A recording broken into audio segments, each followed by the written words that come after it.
Astaghfirullah. Menguak rahasia misteri perahu Nabi Nuh alaihi salatu wassalam, di mana berlabuh. Apa sifat-sifat perahu ini? Berapa orang yang naik di atas perahu ini?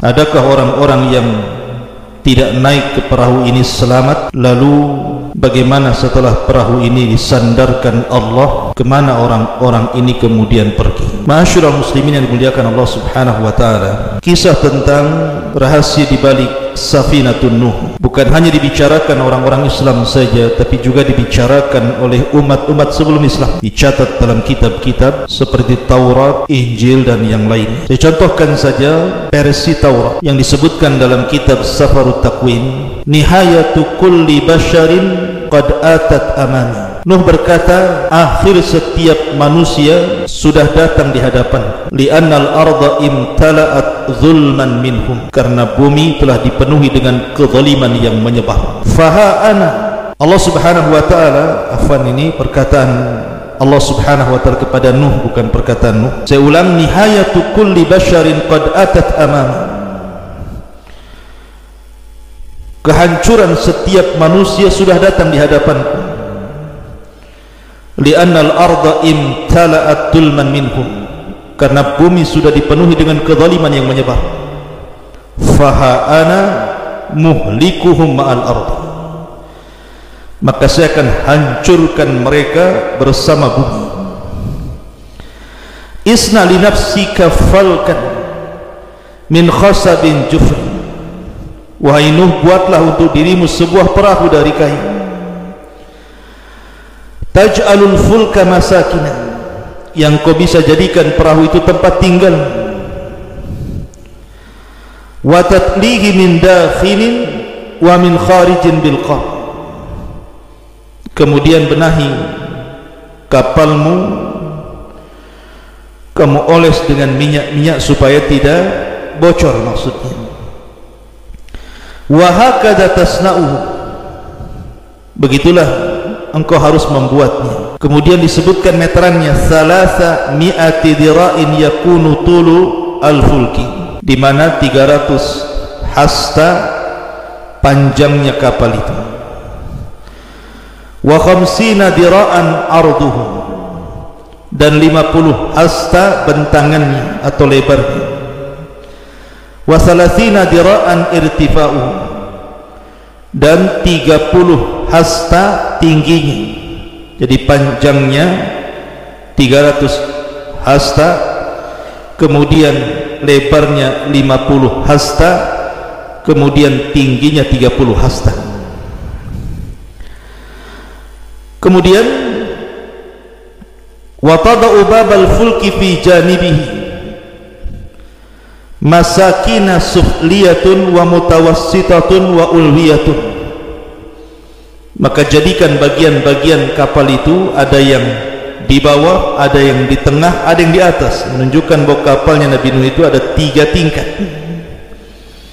Faha ana ati bitufanil ma'i alal ardi li ahlika kulla jasadin fihi ruhu hayatin min tahtis sama, maka saya akan hancurkan setiap jasad yang ada rohnya yang berada di kolong langit. Kullu ma fil ardi yamut, setiap yang ada di bumi pasti mati.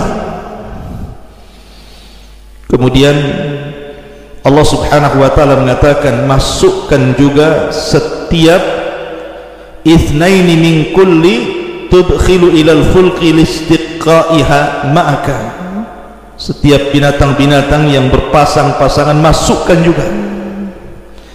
Takunu dzakaran au untha, laki-lakinya perempuannya. Minat tuyur, dari burung-burung, ke ajnasiha bersama jenis-jenisnya, wa minal bahaim ke ajnasiha, dan juga binatang-binatang ternak dengan segala jenisnya, wa min kulli dabbabatil ardi ka ajnasiha, dan binatang-binatang melata di bumi masukkan dengan jenis-jenisnya.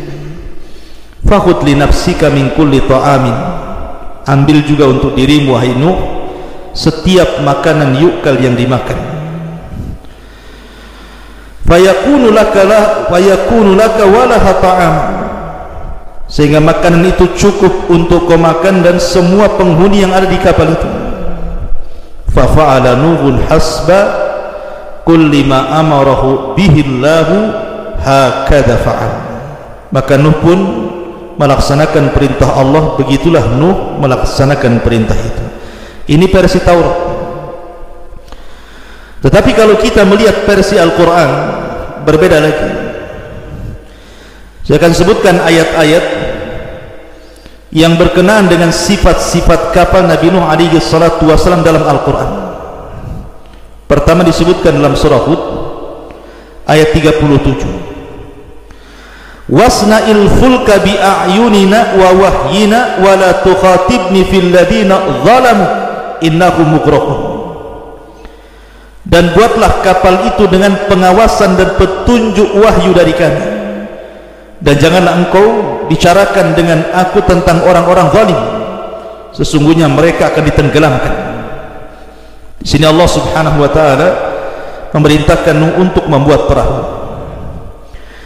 Kemudian disebutkan dalam surah Al-Mu'minun ayat 27 juga, fa auhayna ilaihi anisna'il fulka bi a'yunina wa wahyina fa idza jaa amruna wa farat tanur fasluk fiha min kulli zawjayn ithnaini wa ahlaka illa man sabaqa alaihi alqawlu minhum wa la tukhatibni fil ladina zalamu innahum mughraqun. Lalu kami wahyukan kepadanya, buatlah kapal di bawah pengawasan dan petunjuk kami, maka apabila perintah kami datang dan tanur dapur telah memancarkan air, maka masukkanlah ke dalam kapal itu sepasang-sepasang dari setiap jenis, juga keluargamu, kecuali orang-orang yang lebih dulu ditetapkan akan disiksa di antara mereka, dan janganlah engkau bicarakan denganku tentang nasib orang-orang zalim, sungguh mereka akan ditenggelamkan. Di sini Allah sifatkan bahwa Allah Subhanahu wa taala merintahkan untuk membuat perahu dan memasukkan binatang-binatang yang berpasang-pasangan ke dalamnya. Kemudian juga Allah Subhanahu wa taala katakan, fa anjaynahu wa man ma'ahu fil fulkil mashhur. Kemudian kami menyelamatkan Nuh dan orang-orang yang bersamanya di dalam kapal yang penuh muatan itu. Ya, karena di situ ada binatang, ada manusia, ada makanan dan begitu seterusnya. Kemudian juga Allah Subhanahu wa taala katakan masih dalam surah Hud ayat ke-38-nya, wa yasna'ul fulka wa kullama marra alaihi mala'u min qaumihi sakhiru minhu qala in tasharu minna fa inna nasharu minkum kama tasharun. Dan mulailah Nuh membuat kapal. Setiap kali pemimpin kaum berjalan melewatinya, mereka mengejeknya, seolah-olah, hei Nuh, dulu kau seorang nabi, kenapa pula jadi tukang kayu? Maka Nuh berkata, jika kamu mengejek kami, maka kami pun akan mengejek kamu sebagaimana kamu mengejek kami. Ya, sebelum dibuatnya dan sedang dibuatnya kapal, mereka mengejek. Setelah Nuh berada di atas perahu dan Allah selamatkan, maka al-jaza'u min jinsil amal, balasan itu disesuaikan dengan amalan. Kemudian juga disebutkan dalam surah Al-Haqqah ayat 11-12, Allah mengatakan, an inna lamma taghal ma'u hamalnakum fil jariyah linaj'alaha lakum tadhkiratan wa ta'iyaha udhunun wa'iyah. Sesungguhnya ketika air naik sampai ke gunung, kami membawa nenek moyang kamu ke dalam kapal agar kami jadikan peristiwa itu sebagai peringatan bagi kamu dan agar diperhatikan oleh telinga yang mau mendengarkan. Kemudian juga sifat perahu Nabi Nuh juga disebutkan dalam ayat dalam surah Al-Ankabut ayat 15, fa anjaynahu wa ashabas safinati wa ja'alnaha ayatan lil alamin. Maka kami selamatkan Nuh dan orang-orang yang berada di kapal itu, dan kami jadikan peristiwa itu sebagai pelajaran bagi semua manusia. Dan juga Allah Subhanahu wa taala katakan, wa hamalnahu ala dzati alwahin wa dusur tajri bi a'yunina jazaan liman kana kufir wa laqad taraknaha ayatan fahal min mudzakir. Dalam surah Al-Qamar juga Allah katakan ayat 14-15, dan kami angkut Nuh ke atas kapal yang terbuat dari papan dan pasak. Artinya perahu Nuh itu bukan dari besi tetapi dari kayu, yang berlayar dengan pemeliharaan kami sebagai balasan bagi orang-orang yang telah ingkar diingkari kaumnya. Dan sungguh kapal itu telah kami jadikan sebagai tanda pelajaran, maka adakah orang-orang yang mengambil pelajaran itu? Ma'asyiral muslimin yang dimuliakan Allah Subhanahu wa taala, dari sini datanglah beberapa sifat kapal berdasarkan nas Al-Qur'an. Pertama, di sini Allah Subhanahu wa taala katakan annaha dzatu alwahin wa dusur. Jadi kapal Nabi Nuh itu terbuat dari papan dan pasak. Jadi pakunya itu pasak, kemudian badan kapalnya itu kayu-kayu yang sudah diserut. Begitulah berdasarkan nas Al-Quran. Kemudian juga di antara sifatnya annaha dzatu masalik au masakin au ghuraf hasba ma warada fi suratil mu'minin.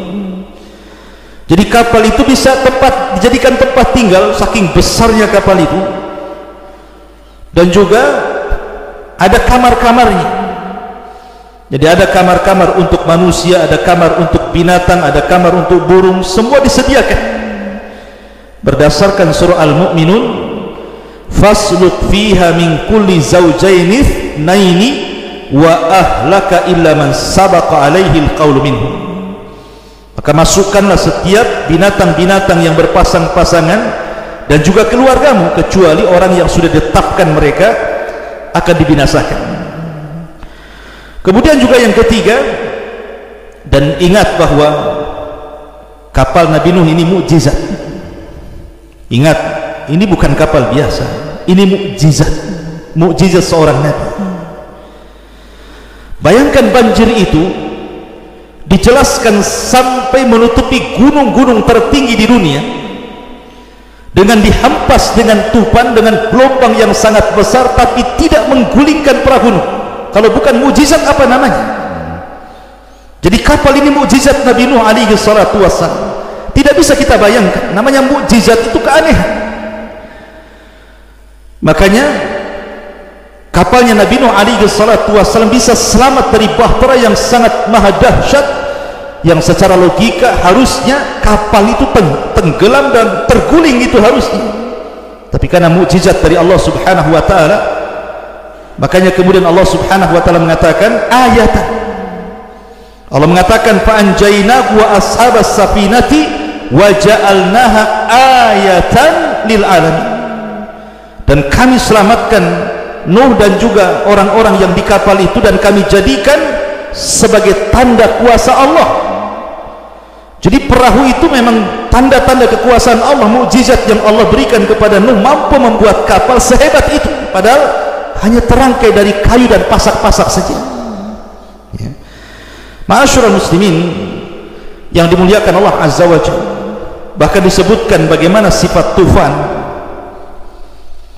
Allah katakan dalam surah Al-Qamar, fafatahna abwabas sama bima'in munhamir wa fajjarna al-arda uyunan faltaqal ma ala amrin qad qudir.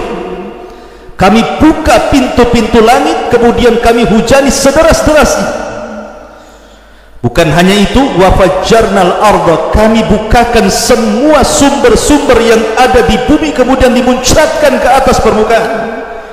Kemudian ditemukan air langit dan bumi, dan Allah perintahkan angin tufan untuk membawa air itu, bah tsunami besar, menggiring semua umat Nabi Nuh, ditenggelamkan. Sampai Kan'an berusaha naik ke atas bukit pun tidak bisa diselamatkan. Dan Allah juga mengatakan dalam surah Al-Haqqah, inna lama taghal ma hamalnakum fil jariyah linaj'alaha tadhkiratan wa ta'iyaha udhunun wa'iyah. Lihat, Di sini Allah Subhanahu wa taala mengatakan sesungguhnya ketika air itu naik sampai ke gunung. Jadi air itu terus meninggi sampai ke gunung. Bahkan sampai menenggelamkan gunung. Kami membawa nenek moyang kamu ke dalam kapal agar kami jadikan peristiwa dahsyat itu sebagai peringatan bagi kamu dan agar diperhatikan oleh telinga-telinga yang mau mendengarkannya. Lihat, sampai-sampai Allah Subhanahu wa taala menyebutkan sifat tufan luar biasa. Kemudian juga Allah Subhanahu wa taala berfirman dalam surah Al-Mu'minun, fa idza jaa amruna wa farat tanuh. Arti fara fauran artinya irtifa'us sa'idi bisuhunatin natijatan ta'ridu limasdari hararatin. Artinya air yang datang itu bukan air biasa tetapi mengandung hawa panas. Bayangkan seperti larva keluar dari perut bumi membawa air panas yang luar biasa. Adapun tanur adalah wajhul ardi, dia adalah permukaan bumi. Jadi permukaan bumi semua tertutup dengan air.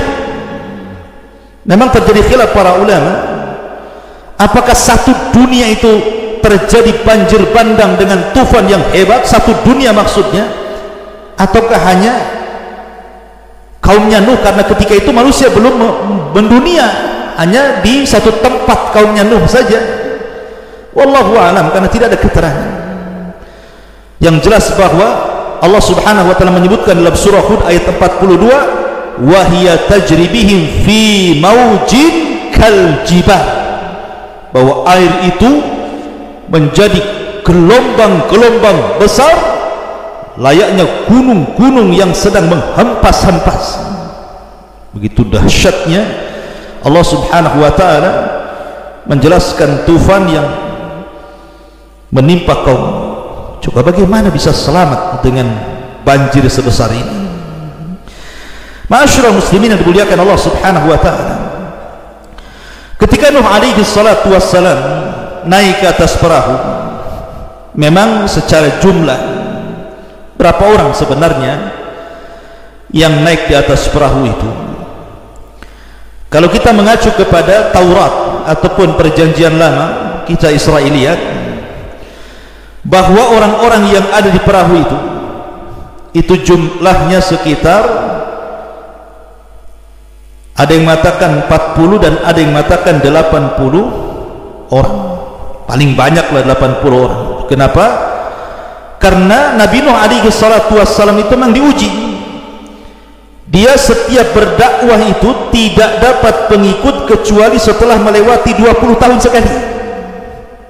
Jadi 20 tahun sekali baru dapat satu pengikut. Nanti 20 tahun lagi berdakwah, satu pengikut lagi. Dan Nuh itu berdasarkan nas Al-Quran usia dakwahnya itu alfasanatin illa khamsina am, 1000 tahun dikurangi 50, artinya 950 tahun Nuh itu berdakwah.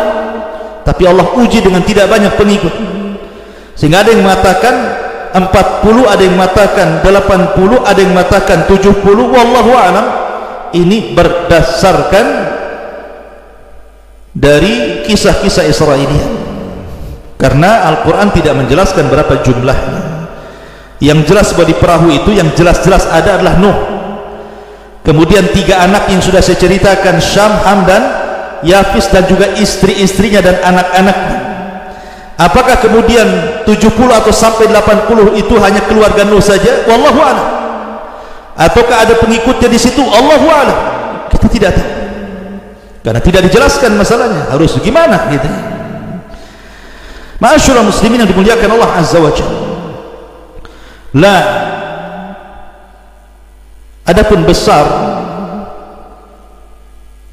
perahu Nabi Nuh seperti yang di awal saya jelaskan versi Taurat tadi, sekian hasta panjang, sekian hasta lebar, sekian hasta tinggi, maka kita katakan sebagaimana yang dikatakan para ulama, fa innas safinata banaha Nuhun biwahyin. Ingat bahwa perahu itu dibuat oleh Nabi Nuh berdasarkan wahyu. Satu, wa ta'limin minallah, dan Allah yang mengajarkan. Wala na'rifu hajmaha wala syaklaha wala tasmimaha wa hiya mu'jizatun wa ayatun li ahlil ardi. Kita tidak mengetahui berapa besarnya, bagaimana bentuknya, bagaimana sifatnya, karena perahu Nabi Nuh itu adalah mukjizat dan tanda-tanda kebesaran Allah yang Allah tampakkan di permukaan bumi, sebagaimana Allah berfirman, fa anjaynahu wa ashabas safinati wa ja'alnaha ayatan lil alamin. Dan kami selamatkan Nuh dan juga orang-orang yang ada di kapal itu, dan kami jadikan sebagai mukjizat, tanda-tanda kebesaran Allah di alam semesta ini. Dan Allah juga mengatakan dalam surah Yasin, wa ayatul lahum an hamalna dzurriyyatahum fil fulkil mashhun. Dan itu semua tanda kebesaran Allah bagi mereka. Kami bawa Nuh dan anak cucunya dalam perahu yang penuh dengan muatan. Ma'asyiral muslimin yang dimuliakan Allah subhanahu wa ta'ala, maka tidak boleh kita mengkias, oh perahu Nabi Nuh itu seperti kapal kelut umpamanya kalau di negeri kita ya, oh seperti kapal pesiar. Tidak bisa, karena tidak dijelaskan bentuknya seperti apa, kotakkah dia, segitigakah dia, seperti kepompongkah dia, kita tidak tahu. Maka kita hanya mengacu kepada zahir nas Al-Quran dan hadis Nabi SAW bahwa kapal itu merupakan perintah dari Allah, merupakan wahyu, dan Allah yang mengajarkan bagaimana cara membuatnya. Adapun bentuknya, besarnya, sifatnya, kita hanya kembali kepada nas Al-Quran dan hadis-hadis Nabi SAW yang sudah dipahami oleh para ulama ahli sunnah wal jamaah. Ma'asyiral muslimin yang dimuliakan Allah Azza wa Jalla, disebutkan dalam tafsir Ar-Razi, tafsir Ar-Razi Mafatihul Ghaib, wa ikhtalaf fi annahu hal dakhala fi qawlihi zawjayn itsnaini ghairal hayawan am la. Apakah masuk pada perkataan setiap berpasang-pasangan selain hewan, umpamanya tumbuh-tumbuhan, satu pohon kurma jantan, satu pohon kurma betina, begitu. Maka amal hayawan fadakhil, adapun hewan-hewan jelas masuk. Adapun yang dimaksud nabat, maksudnya tumbuh-tumbuhan, fal-lafdhu la yadullu alaih, lafaz tidak menunjukkan itu. Tapi tentu ada qarinah. Yang namanya makanan tentu buah-buahan, sayur-sayuran tentu masuk gitu ya. Kebutuhan manusia pasti ada di situ. Tetapi kata beliau, kata Ar-Razi dalam tafsirnya, ketika bicara tentang masalah asad, asad itu singa, apakah juga singa dimasukkan ke dalam perahu? Sempat dia lapar, habislah semua binatang dalam perahu itu. Makanya dia mengatakan, lam yastati Nuh alaihi salam an yahmil al asad. Nuh tidak mau masukkan singa pada awalnya ke dalam perahunya, hatta ulqiyat alaihi al-humma, sampai Allah buat asad itu demam, macam kena corona gitu. Jadi sakit asadnya, tidak bisa apa-apa. Wa dzalika anna Nuhan alaihi salam qala ya Rabb famin aina ut'imul asad idza hamaltuhu. Ya Rabb, macam mana aku akan memasukkan ini singa ke dalam perahu? Kalau sudah di perahu ini, macam mana saya akan memberi makan dia? Maka Allah berfirman, fasawfa usghiluhu anit ta'am fasallatallahu alaihi al-humma, maka saya akan sibukkan dia sehingga lupa makan. Makanya Allah kirimkan penyakit demam kepada asad sehingga murung saja, makan pun tak mau. Maka kemudian dimasukkanlah, termasuk juga fil, gajah gitu, dan binatang-binatang yang sepasang-pasang. Sekarang masalahnya, perahu Nabi Nuh alaihi salatu wasallam untuk membuat binatang sebanyak yang kita kenal hari ini, dengan berbagai macam jenis binatang, dari binatang yang paling besar sampai binatang yang paling kecil, dari binatang yang berjalan di bumi sampai binatang yang terbang. Mungkinkah Nuh bisa membawa semua binatang dengan segala jenisnya? Maka dijawab para ulama, Allah itu ala kulli syai'in qadir. Allah atas segala sesuatu mampu. Tidak mesti kemudian binatang yang tidak ada di kapal itu Allah tidak sanggup menciptakan setelahnya. Allah itu ala kulli syai'in qadir, atas segala sesuatu maha mampu gitu. Jadi tidak perlu dipusingkan, akhirnya dihayalkan nih binatang, kalau kita masuk ke kebun binatang banyak sekali, kayaknya mustahil kalau masuk ke perahu Nabi Nuh, emang sebesar apa gitu kan. Itu terlampau berlebihan cara kita berpikir. Kita ini tunduk kepada wahyu. Dan ingat, Allah ala kulli syai'in qadir. Allah segala sesuatu mampu menciptakan apapun yang sebelumnya belum ada jadi ada. Kun fayakun bagi Allah. Tidak perlu pusing masalah-masalah seperti itu. Cuman masalahnya, berapa hari Nuh ini berada dalam perahu itu? Maka ini pun menjadi polemik.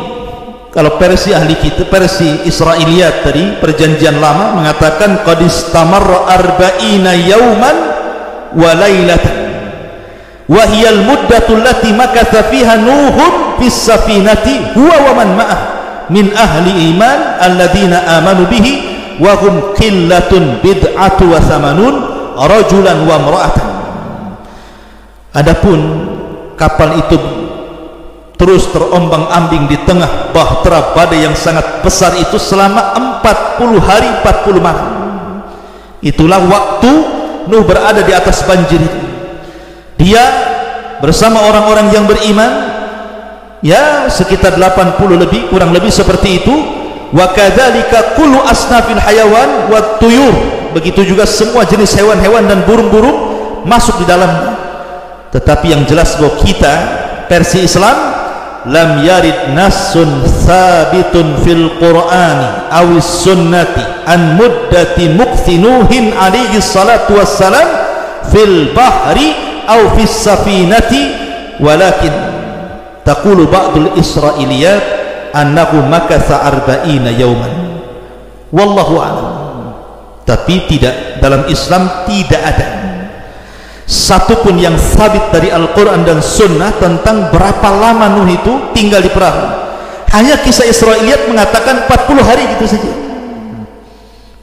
Maka tidak pusing bagi kita apakah 10 hari, 20 hari, 40 hari, 1 bulan, 1 tahun, karena perkara itu tidak menambah iman ataupun tidak memadaratkan keimanan seseorang. Yang jelas bahwa qasasul Quran itu diambil dari ibrah, pelajaran dari kisah Nuh alaihi salatu wassalam dan orang-orang yang berada di atas perahu Nuh alaihi salatu wassalam. Pertanyaannya, di mana kapal itu berlabuh?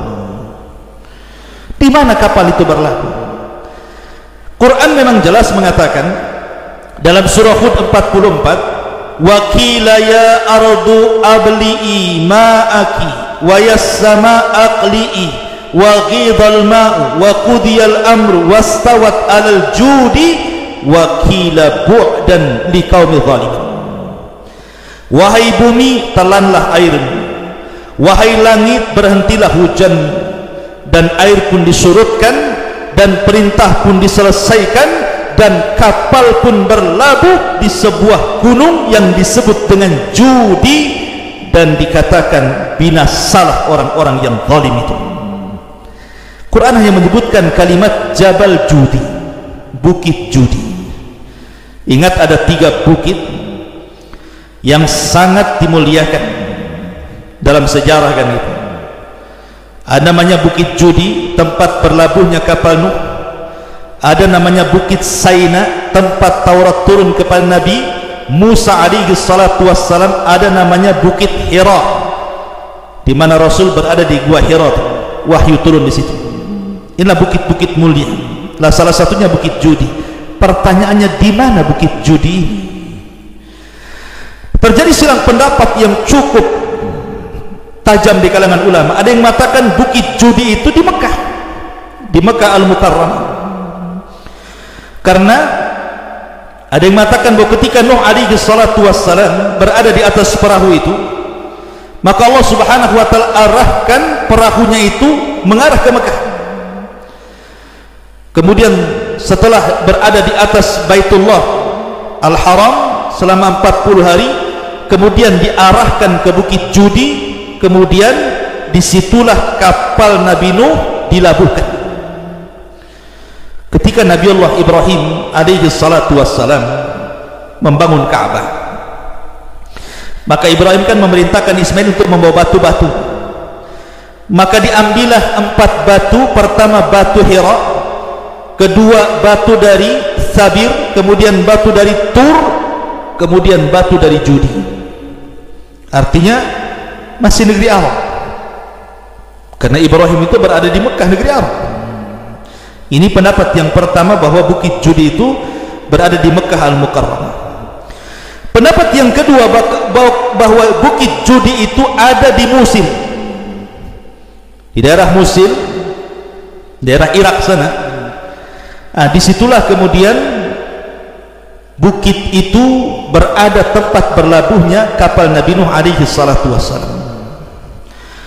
Ada juga yang mengatakan bahwa bukit itu dekat dengan Kufah. Ada juga yang mengatakan dekat dengan Najab al-Ashraf. Tetapi yang masyhur dari kalangan para ulama tafsir, bahwa Bukit Judi itu berada di sebuah wilayah yang meliputi distrik Botan di Turki sana, dekat dengan perbatasan negara-negara Turki, Irak, Suria dan semacamnya situ. Dan pemerintah Turki pernah mendanai untuk menggali situs-situs itu, sampai akhirnya kemudian ditemukan situs-situs tersebut. Rupanya kemudian ada tonjolan di atas bukit itu, di mana persis menyerupai kapal. Panjangnya 170 meter, lebarnya 45 meter, hampir persis dengan ukuran panjangnya 300 hasta dan lebarnya 50 hasta yang diperintahkan Nuh dalam kisah Israel tadi. Bahkan ada yang mengatakan, para ilmuwan Amerika, Timur Tengah dan banyak sekali, banyak yang kemudian mempelajari tentang batu-batu besar, situs-situs itu dipelajari oleh mereka, sampai-sampai ada yang mengatakan bahwa itu usianya sampai 100 tahun lebih. Wallahu alam, ini saya hanya baca saja, tapi yang jelas bahwa itu yang masyhur, bahwa Bukit Judi itu ya di daerah yang berada di wilayah mendekati Turki sana, dekat perbatasan Turki, Irak dan Suria. Tetapi yang jelas bahwa kita tidak bisa menjazam, oh di sini, oh di situ, tidak bisa, karena Allah dan Rasulnya tidak menjelaskan di mana bukitnya. Bukit Judi, Bukit Judi selesai. Ya bisa iya, bisa tidak di daerah-daerah yang disebutkan tadi, karena perkara ini ghumud, masih samar gitu kan. Dan bagi kita kaum muslimin, sekali lagi, ketika mempelajari qasasul anbiya, kisah-kisah para nabi, maka kita ambil ibrah dan pelajaran dari bagaimana dakwah dia, bagaimana kesabarannya, bagaimana istiqomahnya, bagaimana cara dakwahnya, dan begitu seterusnya. Itulah yang paling bermanfaat bagi kita ketika membaca kisah-kisah para nabi, bagaimana akhir orang-orang yang durhaka kepada Allah dan Rasulnya, dan begitu seterusnya. Dan pelajaran para nabi dalam Al-Quran itu banyak sekali. Fa'tabiru ya ulil absar. Subhanakallah bihamdika, asyhadu an la ilaha illa anta astaghfiruka wa atubu ilaik. Allah ta'ala alam. Assalamualaikum warahmatullahi wabarakatuh.